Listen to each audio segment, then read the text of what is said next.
Pagi. Bagaimana kabarnya hari ini? Alhamdulillah. Luar biasa. Allahu Akbar.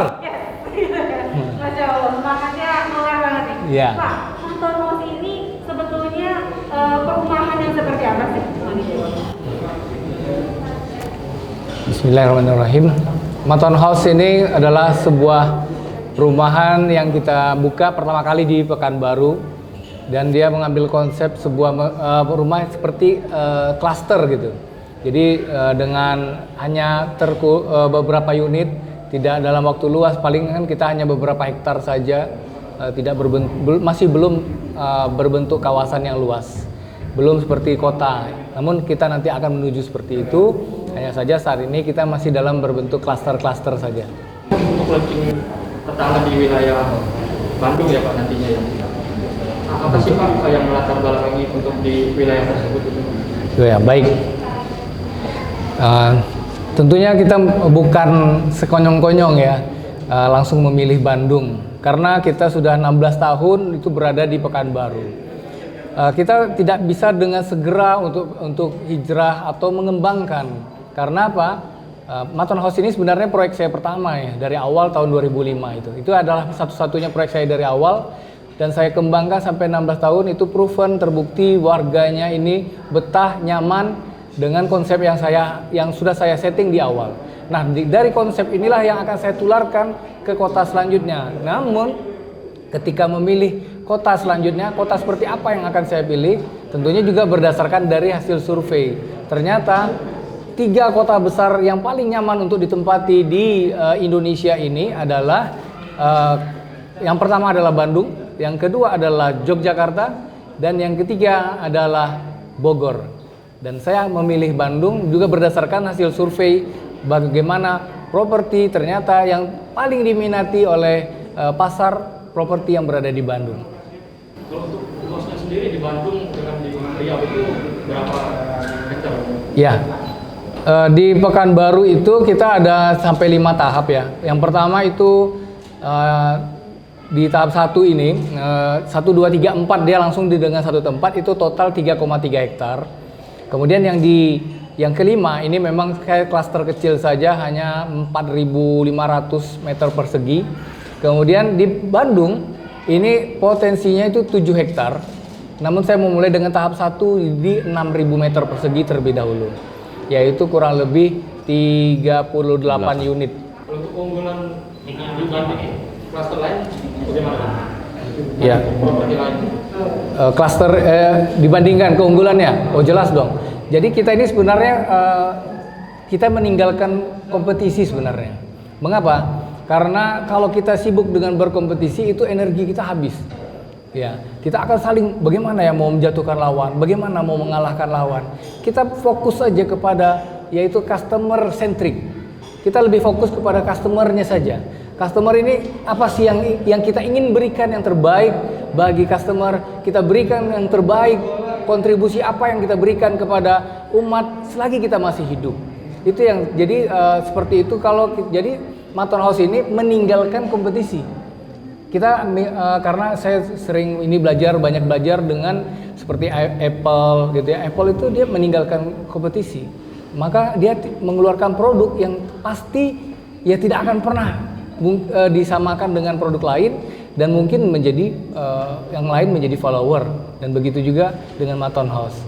Jadi Maton House tidak sibuk berkompetisi, tapi Maton House sibuk bagaimana berkontribusi memberikan yang terbaik untuk umat manusia ini.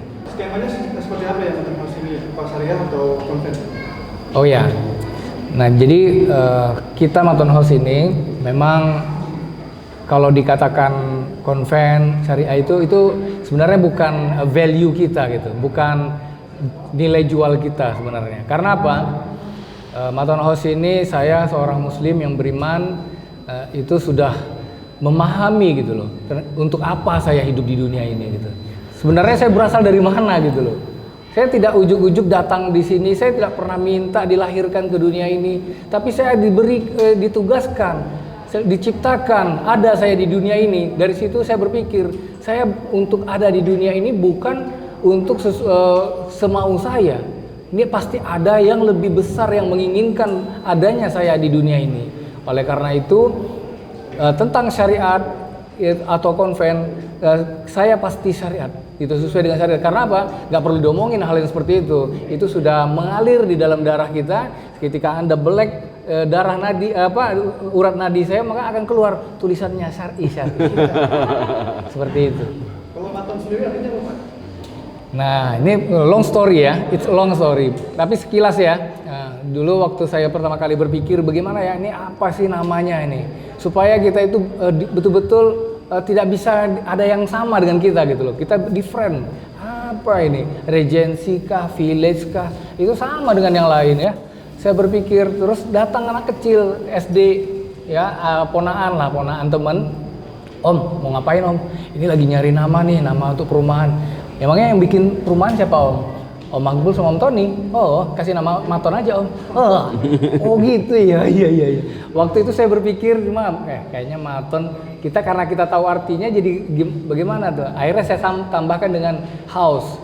Nah, house ini betul-betul Maton. House ini betul-betul membuat betul-betul pada tahun 2008 pada waktu itu kita berikan namanya, itu luar biasa. Itu langsung menjadi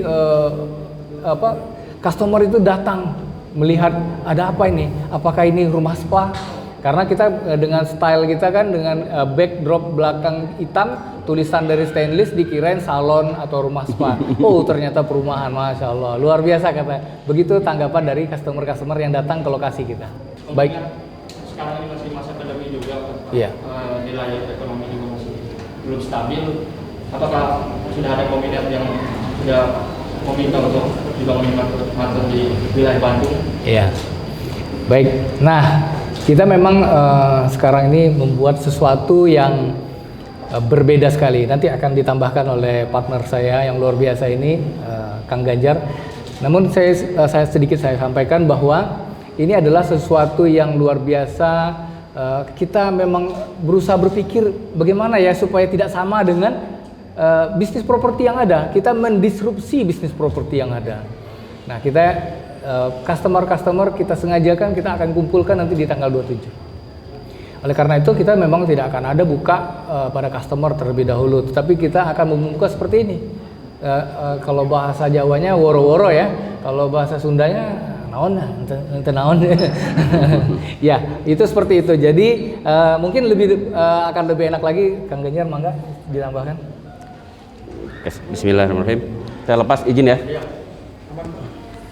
Oke, bismillah. Jadi kita juga teman-teman bahwa untuk melakukan suatu bisnis tentunya melakukan suatu data fakta yang real. Dan kita memang sebelumnya melakukan suatu riset.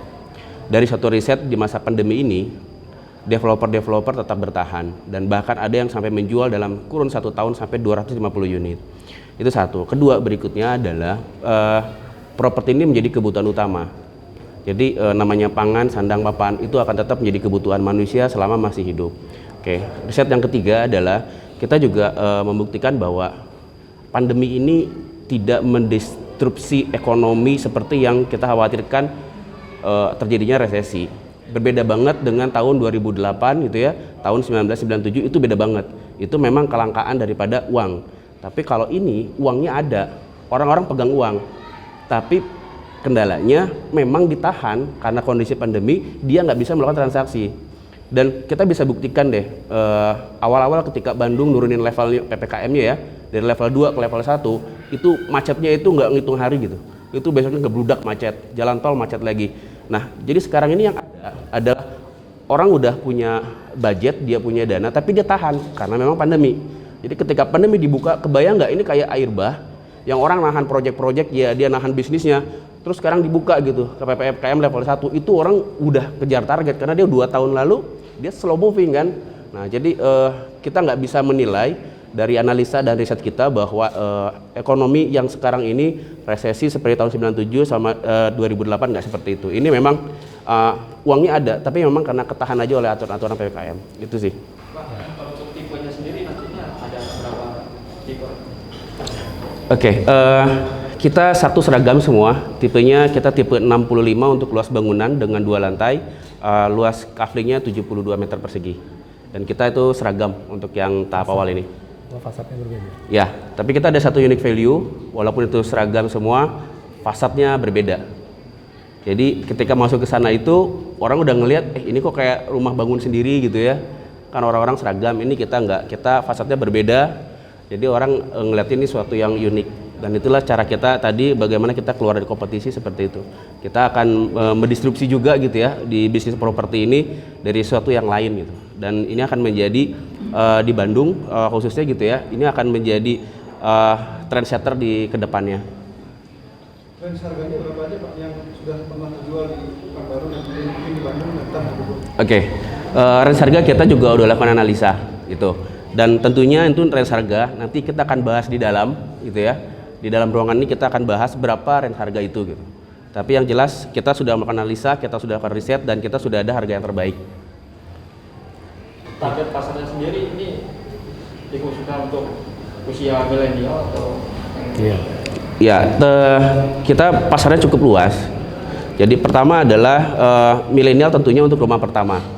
Karena dengan tipe seperti itu gitu ya, dengan yang ada di kantong mereka itu bisa mereka kejar. Dan kedua juga ini bisa jadi second home karena sistemnya tetap ada rumah tumbuh gitu ya ke belakang dari kaflingnya. Jadi ini juga untuk orang yang udah dari awalnya dia rumahnya yang kecil ingin membesar itu bisa juga gitu. Jadi kita memang range-nya cukup luas. terakhir Pak, untuk fasilitasnya apa saja Pak di Bandung ini? Oke, bicara fasilitas kita harus melihat konsep secara keseluruhan dari suatu kawasan yang memang luasnya 7 hektar. Di awal ini tahap 1 kita memang masjid itu menjadi yang utama, tetap kita bangun. Itu luasnya adalah 400 meter persegi dan juga seperti halnya keumumannya. Tapi di sisi lain fasilitas itu sebetulnya dari apa yang sudah kami jalanin selama 16 tahun ini, bagaimana kita memanfaatkan fasilitas itu gitu. Makanya dari pengalaman kami sebenarnya developer itu tidak hanya membangun suatu bangunan gitu. We not just developer real estate gitu. Tapi dari apa yang pernah kita jalani selama 15 tahun lebih adalah kita membangun suatu kehidupan yang penuh keberlimpahan dan keberkahan. Jadi we build a well of life. Dan itu sudah kita buktikan di Matono House Pekanbaru.